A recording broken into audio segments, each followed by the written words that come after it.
আসসালামু আলাইকুম। আমরা একটা ভিডিও দেখব যারা আমাদেরকে গালি দেয়, মৌলবাদী বলে, মিজানুর রহমান আজহারীর কথা। চলুন তাহলে আমরা দেখি কি বলে। আমাদেরকে বলে মৌলবাদী।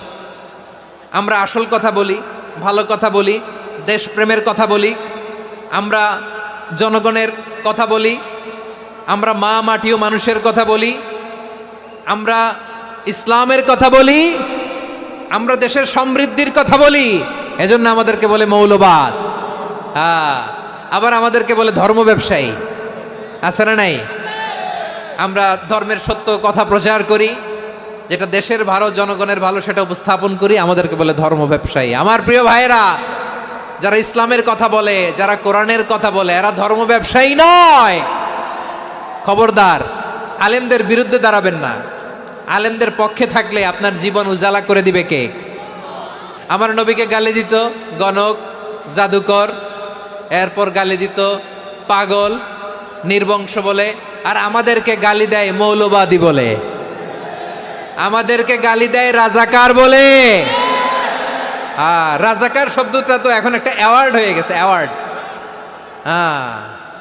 রাজাকার রাজাকার গালি দেওয়ার দিন শেষ।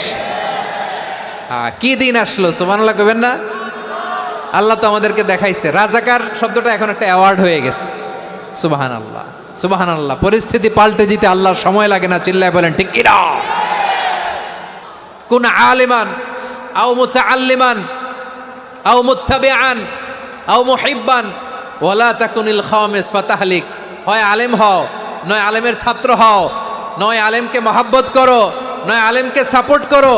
এই চারটা করো, 5 নাম্বার হয়েও না, আলেম বিদ্বেষী হয়েও না, তাহলে দুনিয়াও শেষ, আখিরাতও শেষ। চিল্লায় বলো ঠিক কি না? খবরদার, নিজেকে ইসলামের বিরুদ্ধে দাঁড় করাবেন না। এদেশের আসল পরিচয় ইসলাম। এদেশের আসল পরিচয় কি? আওয়াজ করে বলতে হবে, এদেশের আসল পরিচয়। এদেশে আজান শুনে সূর্য ওঠে শহর গ্রামে, এদেশে আজান শুনে সূর্য ডোবে সন্ধ্যা নামে, এদেশে সকল কাজে সবাই বলে বিসমিল্লাহ, এদেশে ভালো কিছু দেখে শুনে হাসি মুখে সবাই বলে মাশা আল্লাহ, সুবহানাল্লাহ, সুবহানাল্লাহ, সুবহানাল্লাহ, সুবহানাল্লাহ, সুবহানাল্লাহ। ঠিক কিনা বলেন? ও নবীন তরুণ, তোমার কিসের এত ভয়? জেনে রেখো বাংলাদেশের আসল পরিচয়। এদেশের আসল পরিচয় ইসলাম। প্রিয় ময়মনসিংহ, গলা ফাটিয়ে বলো, এদেশের আসল পরিচয় কি? এদেশে পরস্পরে দেখা হলে দেয় সালাম, এদেশে আমজনতার হৃদয় জুড়ে পাক কালাম। ঠিক কিনা বলেন? এদেশে পরস্পরে দেখা হলে দেয় সালাম, এদেশে আমজনতার হৃদয় জুড়ে পাক কালাম, এদেশে খারাপ হলে সর্বজনে সর্বক্ষণে দোয়া পড়ে ইন্না লিল্লাহ, সুবহানাল্লাহ, সুবহানাল্লাহ, সুবহানাল্লাহ, সুবহানাল্লাহ। এদেশে আজান শুনে সূর্য ওঠে শহর গ্রামে, এদেশে আজান শুনে সূর্য ডুবে সন্ধ্যা নামে, এদেশে সকল কাজে সবাই বলে বিসমিল্লাহ, এদেশে ভালো কিছু দেখে শুনে হাসি মুখে সবাই বলে মাশা আল্লাহ, সুবহানাল্লাহ। সবাই পড়েন সুবহানাল্লাহ, সুবহানাল্লাহ, সুবহানাল্লাহ, সুবহানাল্লাহ, সুবহানাল্লাহ, সুবহানাল্লাহ, সুবহানাল্লাহ, সুবহানাল্লাহ। এদেশের আসল পরিচয় ইসলাম। চিৎকার করে বলতে হবে, এদেশের আসল পরিচয় কি? এজন্য রব্বুল আলামিন বলেন, ওয়াসবির আলা মা ইয়াকুলুনা ওয়াহজুরহুম হাজরান জামিলা। ও নবী, ধৈর্য ধারণ করেন। ওরা যাই বলুক, আপনি মন খারাপ করবেন না, ওদেরকে আপনি ইগনোর করেন, ওদেরকে দাম দেওয়ার দরকার নাই। ধৈর্যই আমাদের শক্তি, ধৈর্যই আমাদের সম্বল। ঠিক কিনা? আমার প্রিয় ময়মনসিংহবাসী, ধৈর্য এমন একটা গাছ। আমার দিকে তাকান, খেয়াল করে শুনেন, জরুরি কথা। ধৈর্য এটা এমন একটা গাছ, যেই গাছের চারিদিকে কাটা, কিন্তু এই গাছের ফলটা বড় মিষ্টি। ধৈর্য এমন একটা গাছ, যে গাছের চারিদিকে কাটা, কিন্তু এই গাছের ফল বড় মিষ্টি সুমিষ্ট। ধৈর্য যদি ধরতে পারেন এর ফলাফল দিব কে? আমরা 16 বছর ধৈর্য ধরছি না? এই ফলাফল আমাদেরকে আরশের উপর থেকে দান করেছে কে? বিপদ আসবে, জুলুম আসবে, একটু ধৈর্য ধারণ করবেন, ফলাফল পেয়ে যাবেন। ঠিক কিনা বলেন? এজন্য আল্লাহ বলেন সাবিরিনা ওয়াস সাবিরাতি, ধৈর্যশীল বান্দা বান্দীদেরকে আমি বড্ড পছন্দ করি।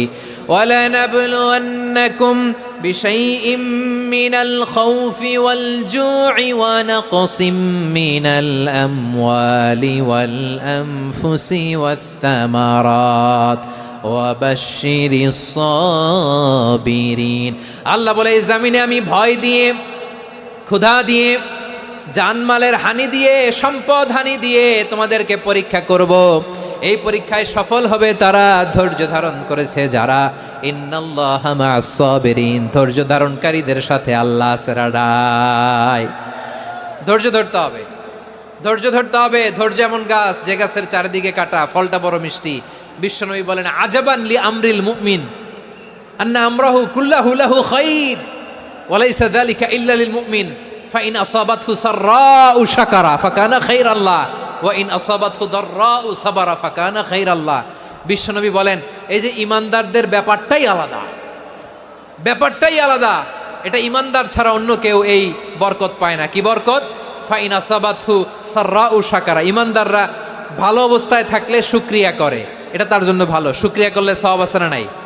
মুমিনরা বিপদে পড়লে ধৈর্য ধরে। আচ্ছা বলেন তো, ধৈর্য ধরলেও সওয়াব আছে না নাই?